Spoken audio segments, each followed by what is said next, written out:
Get this and get it straight. Crime is a sucker's road, and those who travel it wind up in the gut of the prison of the grave. There's no other end. But they never learn. Let me give you an example. I was hired to find a thief, and I did, 1,000 miles from home. But first I found a lush with a Luger, a fresh corpse in the closet, and all because the only woman in sight wouldn't play fair. From the pen of Raymond Chandler, outstanding author of mystery, comes his most famous character and crime's most deadly enemy, as we present The Adventures of Philip Marlowe.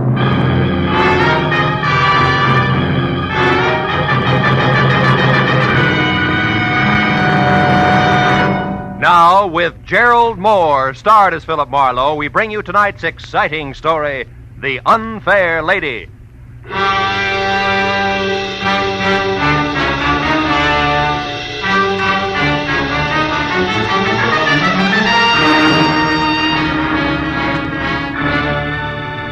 The knock on my office door was soft, almost apologetic. So when I mumbled, "Come in," I was ready for something delicate and about as self-effacing as Uriah Heep. But when the door swung open, I knew exactly how wrong I could be. The gentleman was maybe 40, gray at the temples with shaggy eyebrows and a military mustache, and built like a heavy cruiser with a pair of catcher's mitts for hands. I'm Elliot Flory, Mr. Marlowe. Mr. Ira Bjornson's secretary. Are your services available, sir? That all depends on what you and Mr. Bjornson want me to do, Flory. What's the job? Well, specifically, sir, to catch a thief. May I sit down, please? Oh, of course. Thank you. Mr. Bjornson is being robbed systematically of diamonds.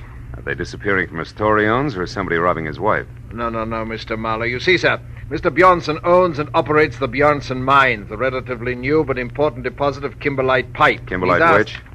Kimberlite pipe, Mr. Marlowe. Oh. The geological term of the diamantiferous blue ground which yields the minerals. Oh, of course, diamantiferous. Well, last November, sir, the 21st to be precise, you worked for Mr. Craig Norton, a mining engineer who lived here in Los Angeles. He recommended you to my employer. Now, Mr. Marlowe, will you take the job? I don't know. You still haven't said anything about the stealing itself. Is it a Bjornson representative here in Los Angeles who's coming up minus? It's Mr. Bjornson himself who's being robbed, Mr. Marlowe, at the mine proper. Oh, I see. And he wants me to, wait a minute. This diamond mine wouldn't be in South Africa. No, sir, it wouldn't. It's at Rislo. It's a hamlet 100 miles south of Nogales. South of where? Nogales, Mr. Marlowe, is a city in Arizona, a few hours' drive from Tucson at the Mexican border. Oh, now, look, Mr. Flory, I'm a private detective in the city of Los Angeles who's at home in a barn, a back alley, or sometimes with a blonde. Not in rural Mexico, is that clear? Oh, yes, sir, perfectly. Also, it's something that Mr. Bjornson anticipated. I refer to your reluctance to make the trip, sir. To Mr. Bjornson in Rislo, Los Angeles is the nearest metropolis where a dependable private detective could be found. To you in Los Angeles, Rislo is a new world. Therefore, Mr. Marlowe, these papers. The first is your plane reservation, De Luxe Passage, leaving tonight for Nogales, where you will be met and chauffeured across the border to Rislo. You know, you tossed that off like it was transferring from the red bus to the E-car downtown. It's less complicated, sir, I'm sure. It is? Now, these other papers, Mr. Marlowe, are both checks, each for $500. One is your fee, and the other for expenses, not including your air travel. Your decision, sir. Oh, well, my decision, Mr. Flory, is that for $500 plus, Rislo is plenty cosmopolitan for me. I'll go. You'll go? I'll go.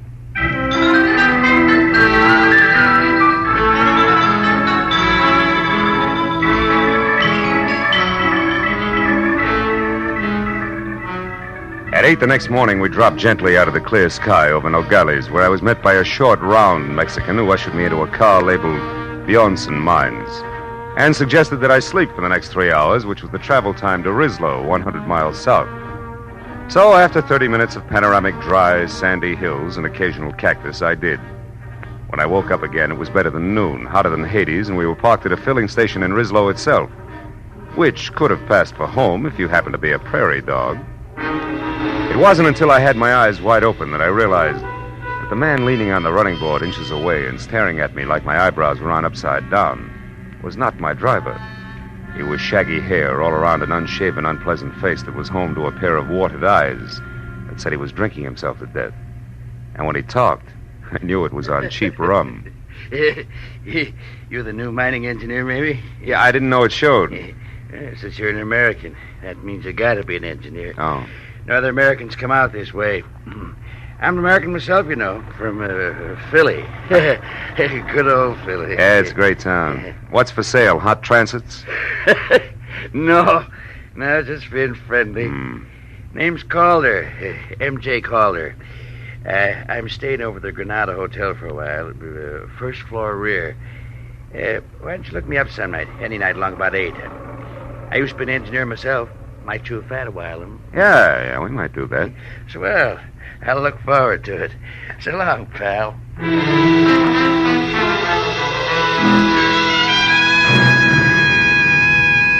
When my driver and I were back on the hot dirt road, I was told the Bjornson mine was the open pit type, a deep hole about a half-mile in diameter in the middle of the Bjornson property, which was clearly circled by 11 miles of 8-strand barbed wire fence, which was guarded by 50 ex-GIM Mexicans who were under the iron fist of one Captain Juan Lufino.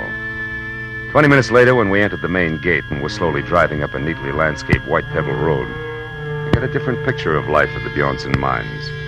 It was the residential side, plush and strictly Beverly Hills, and the sprawling red brick house past the green and white tile swimming pool to the guest house beyond. Inside, I found the multimillionaire himself. It was a bald 50, perspiring and shaped like a bowling pin. At 10 o'clock last night, Marlowe, it happened again. $5,000 worth of stones. The 7th robbery in as many weeks, excluding, of course, the usual trickle. The usual trickle? $1,000 or maybe $2,000 worth a month. That stealing nobody can stop. The natives, the guards, visitors, everybody. But most of them we catch, Marlowe, because in the first place, our policing is very thorough. And second, to steal a rough diamond is one thing, but to get rid of it is something else again. Well, tell me, Mr. Bjornson, these big thefts you're concerned about, do they all have anything in common? Yes. 2 things, Marlowe. They always occur at night, and they are the work of somebody who knows my habits and has a good knowledge of the inside of my house. The big safe is never bothered. It is always some drawer or cabinet where I am keeping stones temporarily. I see. And, Mr. Bjornson, has anybody ever seen this thief? Last night, Helen Austin saw what could be the man running through the grounds at about 11 o'clock. She said he was tall with a lot of wavy hair. She said that he was not the Mexican. Oh, by the way, Marlowe, Mrs. Austin and her husband are staying in the guest house where you will be put up. He works for you, Mr. Bjornson? No, Kelly Austin has a mine of his own about 5 miles from here. Smaller than ours, but rich, nevertheless. Oh, this will be Captain Lufino. Don't mind if he appears unfriendly, Marlowe. He considers your presence here a personal insult. Come in. You wish to see me, Senor Bjornson? Yes, Lufino. This is Mr. Marlowe, the detective. When Senor Flore came back this morning, Senor Marlowe, he spoke very highly of your reputation in Los Angeles. Mr. Flory only talked to my friends in Los Angeles, Captain. Now, Mr. Bjornson, you were telling me about the Austins. Yes, they have been with us for 2 or 3 months now, while their new house is being constructed at their own mine. Their last place burned to the ground. I would suggest, Marlowe, that you speak to her as soon as possible. Also, the captain here will tell you of some evidence that he found here on the ground last night. No, Senor. It turned out to be nothing. What kind of nothing, Captain? A fountain pen, yes. It belonged to one of the office workers. Senor Bjornson. Yes? Did you tell him about that Nat Campbell? Oh, no. Marlowe, the International Diamond Exchange keeps us advised of the movements of the bigger black marketeers whenever possible. 3 days ago, we were told that a man named Nat Campbell, an American who was at one time an engineer, has been operating in Mexico close to the border. Is there an accurate description of him? No. Anything else you have to know, Captain Lufino will take care of you. Also, I am sure that the captain will be glad to show you to your room at the guest house. Sir, it will be my pleasure to assist Senor Marlowe in any way I can. This way, Senor, please.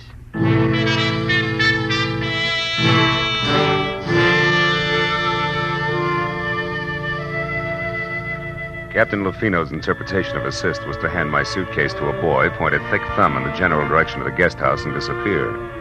So after thanking him for his trouble, I went to my room, unpacked, changed into a dry shirt, which was damp again in 3 minutes, and then started for the suite on the opposite side of the building, where I'd been told I could find Helen Austin. But when I was halfway to a screen door, I stopped at the sound of a raised voice that I'd heard before. It was Mr. Elliot Florey, who was about to leave and unhappy about the whole thing. When I was close enough to see Mrs. Austin, I could also see why. The lady was blonde, deeply tanned, just a shade off beautiful and almost dressed in a white linen shorts with halter to match. I told you Elliot, last stop night. it. Why You're do you... behaving like a fool. Oh, am I? Well, you just wait a bit, my dear. We'll see who the fool is around here. Oh, yes. Marlowe, what are you doing out there? Calling on Mrs. Austin. Why? Do I need a visa, Florey? No. No, Mr. Marlowe. You don't need a visa. You don't need anything. Well, come in, won't you? Elliot was just leaving. Yes, I have to be running along. I'll see you later, Helen. I can't wait. I'll sit here, Mr. It's Phil, isn't it? Phil Marlowe? Mm-hmm. Nice name. You know, Phil, I don't often get to see a new face around here, so anything I can do for you will be a pleasure. Mm-hmm. I'm sure the pleasure will be all mine. But aren't you afraid you'll catch cold? Why? Don't you like this? Huh? I made it myself. I do most of my things, you know. Regional styles are too far behind New York to suit me. My husband, Kelly, says I'm clever. Better than that, Helen. Kelly, what? You're resourceful. You startled me. Darling, this is Philip Marlowe. I know. Ira told me you were with us, Mr. Marlowe. Can I be of some help, possibly? No, not at the moment, Mr. Austin. Right now, I'm only interested in knowing if your wife here can add anything to a description of last night's stranger. Can you, Mrs. Austin? Why, no. If there were anything else outstanding about the man, I certainly would have told Ira. No doubt. But what about the run-of-the-mill things? His dress, the way he walked. Like most men, Marlowe, he wore one pair of pants, one shirt. He had only one head. Also, like most men, he smelled of liquor. Rum, maybe? We all drink rum here. How about joining us in some after dinner? Long about 8? Thanks, but long about 8, I've got to be back in Rislow to see Mr. Calder. Ever hear of him, Austin? Why, no. Should I have? I don't think so, no. He'd have very little in common with you people, with one exception. Which is what, Phil? Rum, Mrs. Austin. He's crazy about it.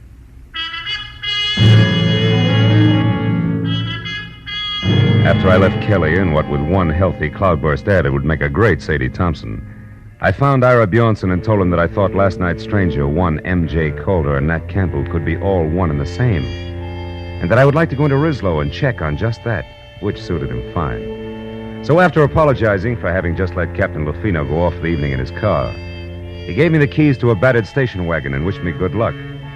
4 hours later, when it was dark and I was in Rislow and walking the dirty length of the ground floor corridor of the Granada Hotel, which was darker, I had a feeling I was going to need it. Yeah? Who is it? Marlowe, Calder, the new man at Bjornson's mine. Oh, fine. Be right with you. Yeah.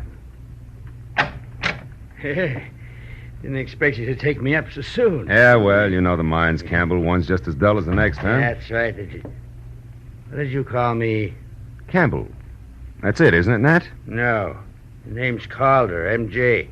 I told you that today. Yeah, and at the time I believed you, good old Philly included. Come on, Rummy, uncover the masquerade's over. Open up while you still can talk. What do you say? Okay. Okay, ain't the biggest secret in the world. Here, sit down. Turkey! Why, you lousy lush! You don't aim any better than you lie! I had enough, I tell you. All right, we'll see. Now, come on, get up. We'll start all over again after we check you once. The kind usually has a nasty Luger tucked away someplace. All right. Now, what do you know about... Hey, Campbell, that stuff over there seeping under the closet door. The color isn't right for rum, brother. It's too red. Well, Captain Lufino. Yeah, he's dead, Marlowe. So don't move. You'll be right with him. Yeah, you see, I was right, Campbell. Your kind always has a nasty Luger someplace. Marlowe, I didn't do that. I didn't kill him. Oh, yeah, sure. He committed suicide in your closet and closed the door as a gag, I suppose. Yeah, that's enough. I don't try to be funny. I didn't even know he was here. I was out.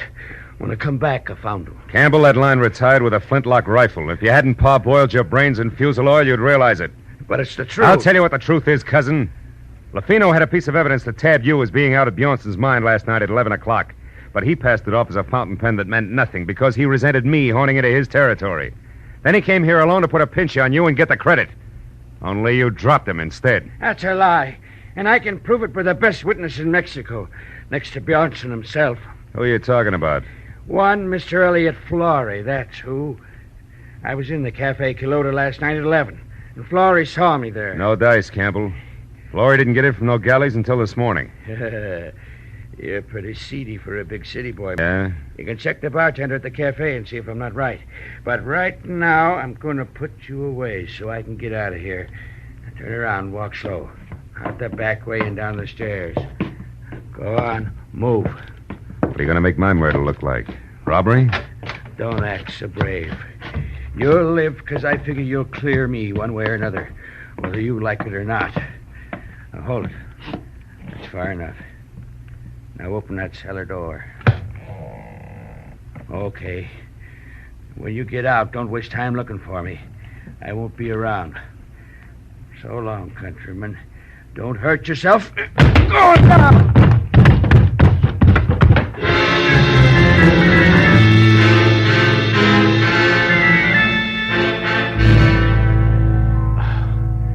The cellar was as light and wholesome as a Parisian sewer. Even with the help of several generations of termites, it took a half an hour to break out. When I got upstairs again, it was deserted except for the late Captain Lufino. I went through his pockets, but they held nothing more exciting than battered cigarettes and some small change, but under the tight sash around his waist was a small green suede pouch containing 3 minute diamonds in the rough. I began to see what Bjornson meant by the usual trickle. Everybody, including the chief of his own guard, seemed to be in on the act. I dropped the pouch in my pocket and headed for the Quilota Cafe, where 2 American bucks and a nasty snarl at the bartender brought me the fact that Elliot Flory actually had been there last night. Had waited 2 hours for somebody who didn't show up, and then left. That made my next stop the mine. So I bounced the station wagon out of town, back to Bjornson's house, and started in. But a pair of bare shoulders above a snug linen halter intercepted me. Hello. You're back safe, I see. Enjoy all the sights in our filthy, stinking little town? Not much, Mrs. Austin. You should have taken me along as a guide. I could show you lots of interesting things. Like what, for instance? Like the sky and the moon. I like things clean, soft. I like lights and music and people. I like you, Marlowe. Save it. That buttons and bows routine is strictly your own problem. I've got work, and it starts with Elliot Flory. Where is he? What makes you think I'd know that? Because you two have been keeping close track of each other for some time. You're anxious to drop it, but Flory isn't. And now he's got a hold over you, and you're worried silly. Well, and you skip did- that, too. From what I know, I can fill in a very unpleasant yarn, and I will if I have to. So come on, baby, no dramatics. Let's have it. Where's Flory? Marlowe, you're a louse. But at that, you're better than he is. Went over to our place of mine about half an hour ago. I don't know why he wouldn't tell me. Just warned me to keep my mouth shut and left. That doesn't make sense. Where's Mr. Austin? My good husband is off somewhere checking on supplies, he said. Okay, I'll pay a call on Flory right now. When I get back, baby, I'll have a lot of answers, so I advise you to wait up, huh? Sure. When you're all through with him, do me a favor, will you, Mr. Tough Detective? What, throw him back? No, kill him. After she said it, she stared at me for a moment and then turned and walked away, and from the bitterness in her face, I figured she had more on her mind than she told me about. But as I beat it around to the driveway where I'd left the station wagon, climbed in and wheeled out the gate, I forgot about theories and headed for the Kelly Austin mine and a big-scale diamond thief as fast as the rutted road and loose body bolts would permit. I'd barely gotten out of sight of Bjornson's house, where from somewhere out of the truckload of shadows I was hauling in the rear end of the station wagon, the muzzle of a gun was shoved hard against the back of my neck and held there. Pull over and stop, Mr. Marlowe, but don't take your hands off the wheel. Austin, you're off your rocker. You've been working too hard. Not so hard that I didn't get back in time to see you kissing my wife. You don't deny it, do you? Well, for what it's worth, you got your subject backward, but never mind Don't that. turn around, Marlowe. I'm sorry about this. I liked you when we met today. Now, listen. We'll take this up later in detail. Right now, I'm after a guy who's been biting into Bjornson's diamonds, and I'm sure it's his own secretary, Elliot Flory. Flory? Why, that's absurd. Yeah? And what's more, he's currently up to something cute at your mine. He's at my mine, Flory? That's what I said. Now, after I've seen him, Buster, I'll be indignant with you all night if you like. You're a clever liar, Marlowe, but it won't work. You're not getting out of this that easily. I'm going to tell Bjornson what you've done, but first, you cheap masher, I'm going to get some satisfaction out of you personally like this. Oh!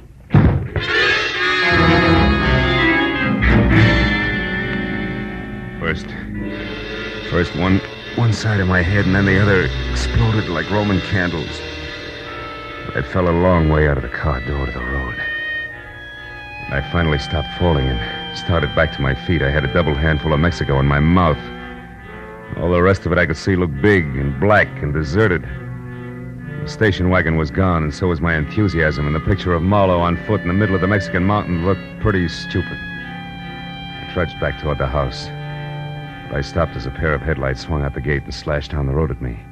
Came to a sandstorm halt. Marlowe!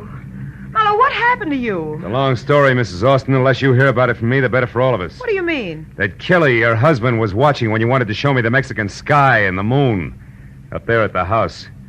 He was just a teensy bit irate about it. Oh, is that all? That's enough. What about Florrie and the mine, Marlowe? How should I know? When I got tangled up as a heavy in this corny gaslight melodrama, Hey, wait a minute. Did you put that jacket on since I saw you last? No, what's the matter? Come over here in the light. Come on! Sure. Now, listen, Helen. You told me once sewing was your hobby. Did you happen to make this item yourself? Yes, Simon. What's so important about that? Hunch, a long shot, but if it pays off, I'll catch both a killer and a diamond thief. I'm going to borrow your car, beautiful. Wait a minute. I'm coming with you. No, you're not. I've got to get Florrie and stop a murder, and that takes a different kind of speed than you've got. So long, baby. With every jolt of the car, another Roman candle went off in my head, but I kept the gas pedal jammed to the floor until I saw the turnoff sign for the Austin mine. Then I cut the lights and pulled over. It was 400 yards up the side road to the gate where a Mexican sentry in a battered sombrero leaned against a post on a barbed wire barricade. I skirted him and followed a path outside the fence until I found the landmark I was looking for.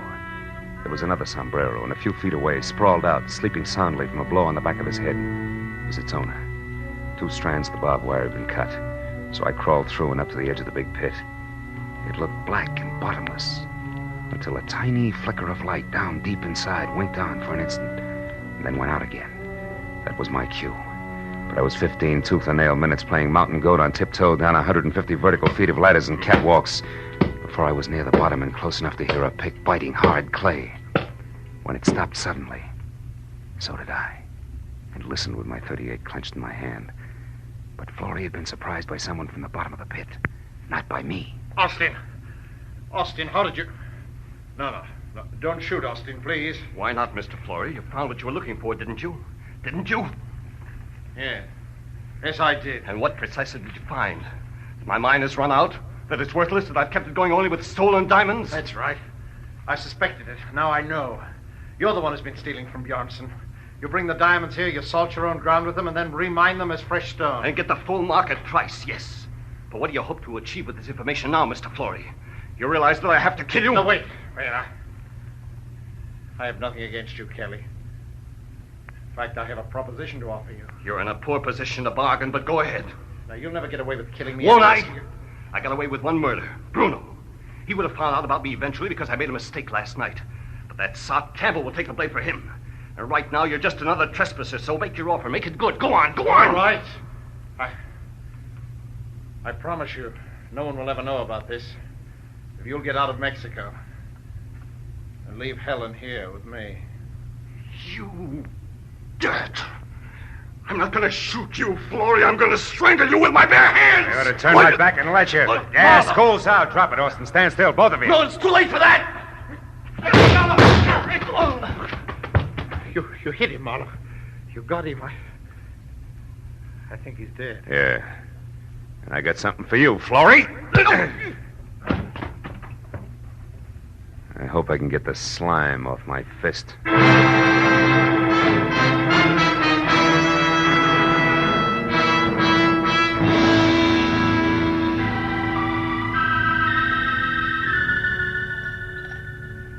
Please, Marlowe, pour yourself another here. It'll help your headache to go away. Oh, thanks, Mr. Bjornson. It's cooler out here than it was inside. It's better now, thanks. I don't know.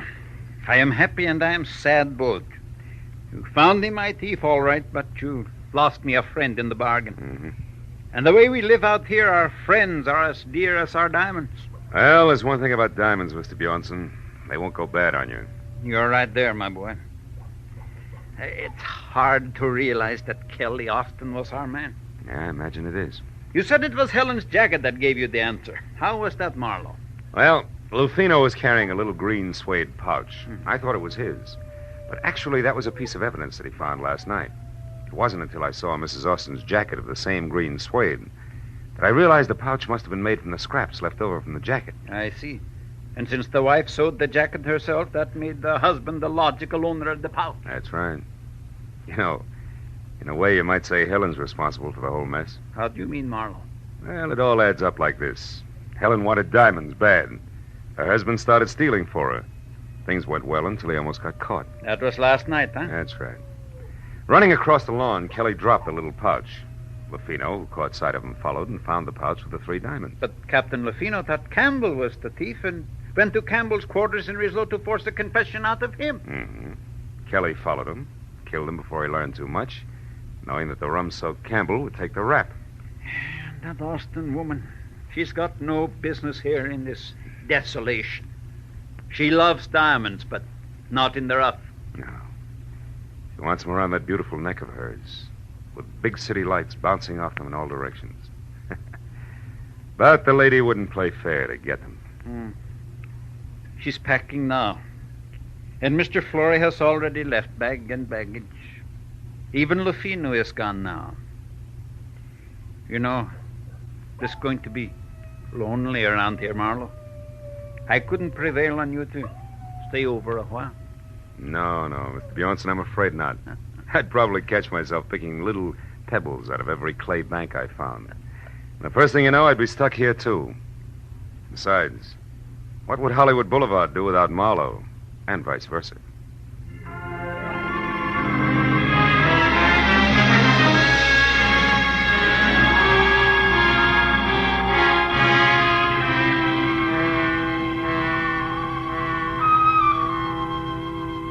When the driver who was taking me back to Nogales was finally ready, and we started out of the mines, I took a long last look down into the gaping, dirty, lonely pit that was the Bjornson diamond field.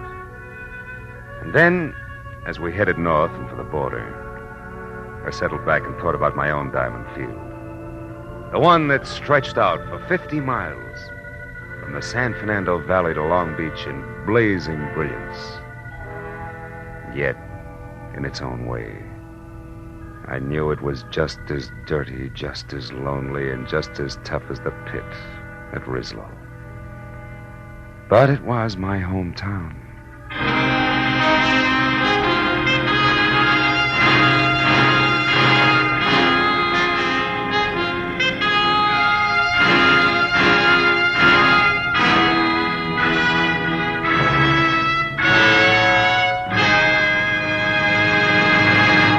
The Adventures of Philip Marlowe, created by Raymond Chandler, star Gerald Moore, and are produced and directed by Norman MacDonald. Script is by Mel Donnelly, Robert Mitchell, and Gene Levitt. Featured in the cast were Parley Bear, Betty Lou Gerson, Hans Conried, Paul Dubov, Wilms Herbert, and Nestor Paiva. The special music is by Richard O'Runt. Be sure and be with us again next week.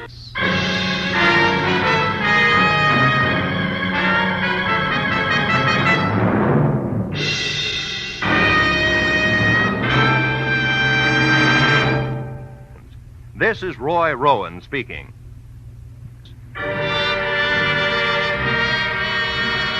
This is CBS, the Columbia Broadcasting System.